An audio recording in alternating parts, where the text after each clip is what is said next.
I'm picking the Chargers. 10-7 team last year, a very, very potent offense. One unknown is Austin Eckler and what's going to happen there, but their defense is very, very potent and can make big plays when they're healthy. So we got to see how they shape out with the health situation in Eckler, but if they're all cylinders running, I think they're a team that's very, very dangerous.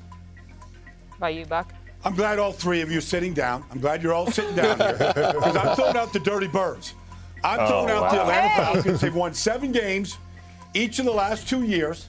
I think the addition of Bijan Robinson, he's a point scorer, is going to help an offense that already ran the ball great last year. They've bolstered their defense. It looks like a winnable division.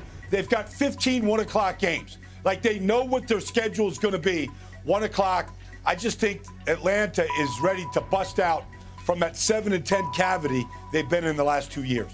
I mean, that's a bit of a surprise. Yes. That's a bit of a surprise. The Atlanta Falcons. I get it. I'll let them go with it. The Cleveland Browns. The Cleveland Browns, it's time the dog pound to stand up. Deshaun Watson, year 2 under Kevin Stefanski. He's going to be more settled. He's going to return to playing like a top 5 quarterback. But really, it's the other side of the ball that I'm excited about. Jim Schwartz coming over with the defense. Myles Garrett, you just made a trade for Zadarius Smith. And the weapons that they have on defense, if they just play solid defense, I expect Kevin Stefanski and this run-based offense with him playing in play action, Deshaun Watson, they can be solid. They can be good. All right, I hear you, Buck. I hear you, Baldy, too. But the Chargers keep jumping out at me, Sue, because I don't think they're under the radar. On paper, they always should be competitive. They just end up getting in their own way somehow year after. It's a little frustrating. We'll see if this is the year. All right, Buck, which offensive player is flying under the radar ahead of this season? Okay, so look, I know it's hype season. Spring is hype season where everyone pumps up their favorite guys, but when I heard Kadarius Toney as the #1 receiver in Kansas City, I'm like, oh, wait a minute. That's a little different. They were able to trade him. Look, for a 3rd-round pick, they bring him in. He makes plays immediately. And so when you hear the conversation coming out of Kansas City, they're talking about him being able to do some of the stuff that Tyreek Hill did. Now, that remains to be seen, but he certainly has the athleticism, the playmaking ability. And when Brett Veach said he's never played with a quarterback that can push it down the field, I'm excited to see what Kadarius Toney is able to do in this offense. All right, Bucky. So, look, part of the reason why the Detroit Lions are getting this preseason buzz is because of the play last year of Amon-Ra St. Brown. Like, he busted out 106 catches. He's their go-to guy for Jared Goff. 3rd downs. You can move him around. He's smart. He's a router. He's tough across the middle, and he's dependable. I think Amon-Ra St. Brown is under the radar, but will continue to stack numbers like he did a year ago.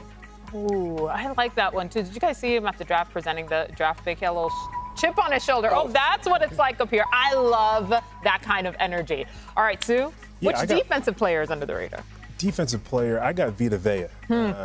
Vita Vea is one of those guys that is overlooked and one of those guys that I think is going to continue to play at a high level. He's very, very young, just scratching the surface of his talent. But then also from the standpoint, if he can just remain healthy, he's going to take it to a whole nother level. And I think he's got a little bit better and more motivation with just having this baby girl the other day. So he's going to be ready to go this season. Oh, he's going to be ready to go. I like that. I look, lot to play for when we talk about family. But Greg Rousseau from the Buffalo Bills is a guy that I have my eye on. Pass rushing is an art, and in the last 2 years, he's had 12 sacks. He had 4 his rookie season, had 8 a season ago. So now I think he settles in and becomes the double-digit sack artist for the Bills. He always can listen to Von Miller on the other side, kind of whispering those nuggets of wisdom. If he takes it up a notch, the Buffalo Bills are going to be right where they need to be this season. Bucky, the New York Giants in free agency signed Bobby Okereke from the Indianapolis Colts. He just came off the season, had 151 tackles.